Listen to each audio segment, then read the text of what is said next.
आपने कभी 75 hard challenge का नाम सुना है? चले मैं सिंपल वर्ड्स में बताता हूँ।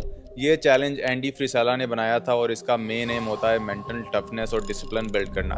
75 दिन तक कुछ स्ट्रिक्ट टास्क फॉलो करने होते हैं, जैसे कि रोजाना 2 workouts, 10 pages self help book read करनी होती है, एक क्लीन डाइट और 0 चीट डेज, सब कुछ हर दिन करना होता है बिना स्किप किए 75 डेज तक। अगर कोई एक भी टास्क इसमें से मिस हो जाए तो डे 1 से आपको दोबारा सब कुछ स्टार्ट करना होता है। अब इंटरेस्टिंग बात यह है कि ये चैलेंज ग्रेजुअली आपकी विल पावर, स्टेमिना और कंसिस्टेंसी बिल्ड करता है, और जब आप 75 डेज कंप्लीट कर लेते हैं you actually feel like a new person. Exactly इसी तरह ट्रेडिंग में भी एक कॉन्सेप्ट होता है कंपाउंडिंग, जहां स्मॉल कंसिस्टेंट एक्शंस बिना ब्रेक के आपको लॉन्ग टर्म रिजल्ट्स तक ले जाते हैं। अब मैं आपको एक्सप्लेन करूंगा कि व्हाट इज कंपाउंडिंग। अब कंपाउंडिंग को अच्छे से समझ लेते हैं। पहले आपके पास कुछ पैसे हों और वो इन्वेस्ट कर देने आपने, आपको उस इन्वेस्टमेंट से कुछ प्रॉफिट मिलेगा। अब आपने जब अगेन इन्वेस्ट करना है, आपने वही एग्जैक्ट मनी इन्वेस्ट नहीं करना जहां से आपने शुरू किया था। इनफैक्ट आपने उस प्रॉफिट को भी साथ ही इन्वेस्ट कर देना है जो आपने साथ अर्न किया था।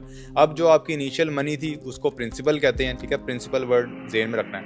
ये जो प्रोसेस है जिसमें आप अपनी इनिशियल मनी यानी प्रिंसिपल को इन्वेस्ट करते हैं, और आपको जब इससे प्रॉफिट होता है, जिससे प्रॉफिट ए मैंने दिखाया चार्ट में, उसे री इन्वेस्ट करके अगेन जो प्रॉफिट होता है, जिससे आप प्रॉफिट बी कहेंगे, उसे भी आपने अगेन इन्वेस्ट कर देना है। यानी हर प्रॉफिट को आपने इन्वेस्ट करते जाना है, इस साइकिल को रिपीट करते जाना है। जैसे जैसे आपकी इन्वेस्टमेंट बढ़ती जाएगी आपका प्रॉफिट भी ज़्यादा होता जाएगा। जैसे प्रॉफिट ए से ज़्यादा होगा और प्रॉफिट सी भी आपका प्रॉफिट बी से ज़्यादा होगा। तो इस पूरे प्रोसेस को कंपाउंडिंग कहते हैं, क्योंकि वर्ड कंपाउंडिंग का मतलब ही स्मॉलर पार्ट्स या कंपाउंड्स को जोड़ के बड़ा बनाना है। अब अगर आप ऐसे ना करें और हर बार वही ओरिजिनल मनी इन्वेस्ट करें तो ओवर द टाइम आपका प्रॉफिट भी सेम ही रहेगा और आप अपनी वेल्थ भी ग्रो नहीं कर पाएंगे। और कंपाउंडिंग में you let your money work for you, इसलिए कंपाउंडिंग फॉलो करना ज़रूरी है ताकि आप ट्रेडिंग में ग्रो कर सकें। लेकिन इसके कुछ रूल्स होते हैं ताकि आप प्रॉपर मनी और रिस्क मैनेजमेंट को फॉलो करते